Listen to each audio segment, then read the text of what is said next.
মঞ্চে এবারে একটু ডেকে নেব শ্যাম থাপা, যার কথা একটু আগেই ব্রাত্য বসু বলছিলেন। শ্যাম থাপা একটু মঞ্চে চলে আসুন। আমি ডেকে নেব আমাদের অত্যন্ত প্রিয় ইস্ট বেঙ্গল কর্মসমিতির সদস্য এবং আমাদের খুব প্রিয় ঝুলন গোস্বামীকে মঞ্চে, প্লিজ অন দ্য স্টেজ। এবং অবশ্যই তাকে ডাকবো যার জন্য আমরা সবাই সবসময় উন্মুখ হয়ে থাকি, অর্থাৎ Sourav Ganguly. Big round of applause. Hotel থেকে একটা বড় কেক আনা যেত আরেকবার, কারণ সৌরভ গাঙ্গুলি বলছিলেন যে ভালোবাসার অত্যাচার তো হয়, তো 8 জুলাই বোধহয় 1000 খানেকের বেশি কেক কেটেছিল এবং অল্প অল্প খেতেও হয়েছে বোধহয়, বলছিলেন 1000 খানেক কেক কাটতে হয়েছে অন্তত, মানে এবং খেতেও হয়েছে। তো ওই জন্য ইস্ট বেঙ্গল আজকে কেকের আয়োজন করেনি, বাট এগেন 1 বছর ইয়াং হয়েছেন। তো big round of applause for Sourav Ganguly. সুস্থ সবলভাবে বাঁচুন এবং আমাদের আরো প্রত্যেক দিন অনুপ্রাণিত করুন। আকাশবাণী কলকাতা, শুরু হচ্ছে মহিলা মহল। উপস্থাপনা ও প্রযোজনায় বেলা দে। আসুন প্রথমে একটু চট করে আমরা সম্বর্ধনা পর্যায়টা সেরে নিই। ইস্ট বেঙ্গল ক্লাব সবসময় সবাইকে খুব আন্তরিক করে নেয়, ভালোবাসে। প্রথমে শ্যাম থাপা এবং ক্লাব সভাপতি শ্রী মুরারিলাল লোহিয়া, রূপক সাহা জেনারেল সেক্রেটারি, সবাইকে একটু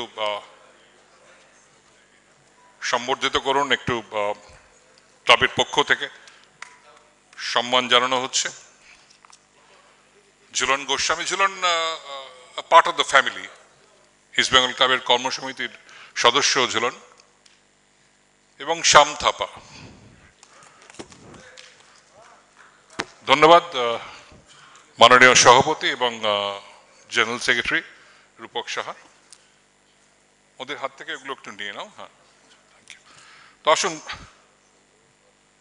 দেবব্রত সরকার জানালেন যে একটু ছোট্ট কিছু একটা সম্মাননা আছে, বিশেষ সম্মাননা। সেইটা আমি দেবব্রত সরকারকে ডাকছি এবং মাননীয় সভাপতি। ইস্ট বেঙ্গলের কার্ড দেওয়া হবে মহারাজ অর্থাৎ সৌরভ গাঙ্গুলিকে। Sourav is a part of East Bengal family, life membership card.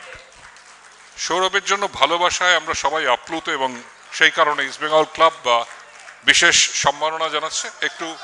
একটু ধরে থাকতে হবে। হ্যাঁ, থ্যাংক ইউ। এবং ঝুলন গোস্বামীকে, Jhulan part of the family, আগেই বললাম যে ইতিমধ্যেই ক্লাবের কর্মসমিতির সদস্য বটে।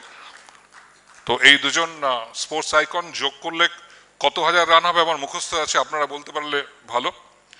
এই দুজনের টোটাল রান এবং নাম্বার অফ উইকেটস। মহারাজেরও প্রচুর উইকেট আছে, আমি কালকে হঠাৎ একটু স্ট্যাটস দেখছিলাম আর কি। So fantastic, great. তো ধন্যবাদ দেবব্রত সরকার এবং শ্যাম থাপা। আমরা মোহনবাগান থেকে তুলে নিচ্ছি সৌরভ গাঙ্গুলিকে। দেখুন এই লড়াইটা চলেই আর কি। তো যেটা মাননীয় মন্ত্রী বলছিলেন অরূপ বিশ্বাস, যে ব্রাত্য যেভাবে বললেন যে মোহনবাগান ক্লাবেও জানতো, সেটা যেতেই পারেন। তো আমরা শুরু করি। আসুন, আজকের যে east Bengal club of excellence, এইখানটা আমরা যে গোটা অনুষ্ঠানটা আয়োজন করেছি তার একটা লোগো আনভেল করা হবে এবং সেই সময় আরও একবার একটু কষ্ট করে মাননীয় মন্ত্রী শ্রী অরূপ বিশ্বাস এবং মাননীয় মন্ত্রী শ্রী ব্রাত্য বসু দুজনকেও আবার মঞ্চে ডাকছি। প্লিজ আপনারা একটু চট করে চলে আসুন এবং একটু অনুগ্রহ করে সামনের যে চিত্র সাংবাদিক বন্ধুরা আছেন একটু বসে পড়ুন প্লিজ। পেছনের লোকের খুব অসুবিধা হচ্ছে, প্লিজ। আমরা অনুষ্ঠান করতে পারবো না, একটু কাইন্ডলি বসে পড়ুন প্লিজ। পেছনের সবাই দেখতে পাচ্ছেন না কিন্তু। অরূপ বিশ্বাস এবং ব্রাত্য বসু, ক্লাব সভাপতি Shri Murarilal Lohia, club general secretary Rupak Saha, আমি সৌরভ গাঙ্গুলি এবং ঝুলন গোস্বামী, শ্যাম থাপা, মাননীয় অরূপ বিশ্বাস এবং ব্রাত্য বসুকে আনভেল করতে বলছি east Bengal club school of excellence.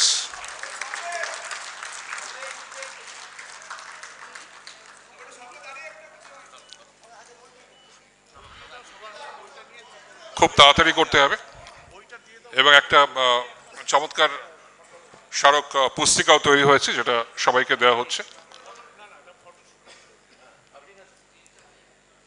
স্মারক পুস্তিকা east Bengal club school of excellence.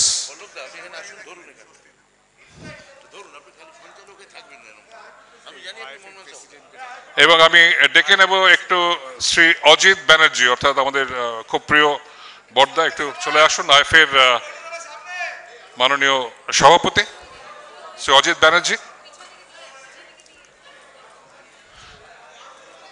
এটাই সেই মুহূর্ত যে মুহূর্তটা থাকবে এবং এটাই সেই মুহূর্ত যেখান থেকে আমরা পথ চলা শুরু করলাম, আরো প্রসারিত করব বিভিন্ন দিকে, বিভিন্ন জেলায়, বিভিন্ন রাজ্যে এবং গোটা ভারত জুড়ে।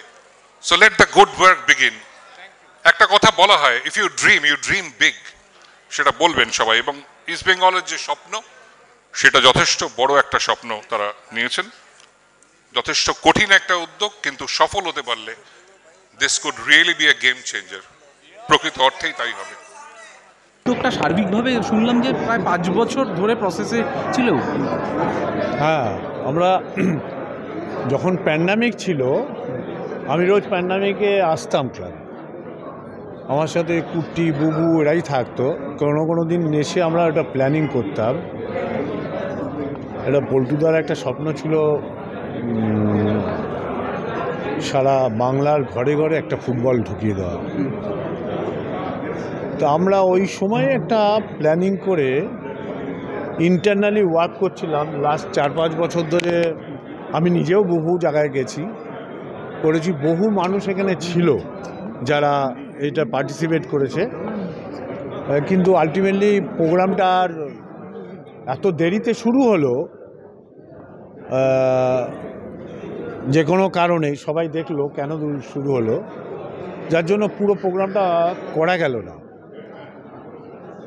তো আশা করি আমরা সবাই যদি আমাদেরকে, সাংবাদিক বন্ধু, সরকার, প্রশাসনে যারা আছে, সবাই যদি সাহায্য করে, তাহলে আমার মনে হয় বাংলা তো ফুটবলার ফ্যাক্টরি তৈরি হবে।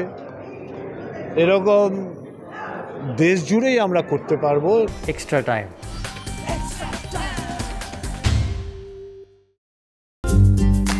লেটেস্ট নিউজ আর এক্সক্লুসিভ ভিডিওর সঙ্গে আপডেট থাকতে এখনই সাবস্ক্রাইব করুন আমাদের ইউটিউব চ্যানেল।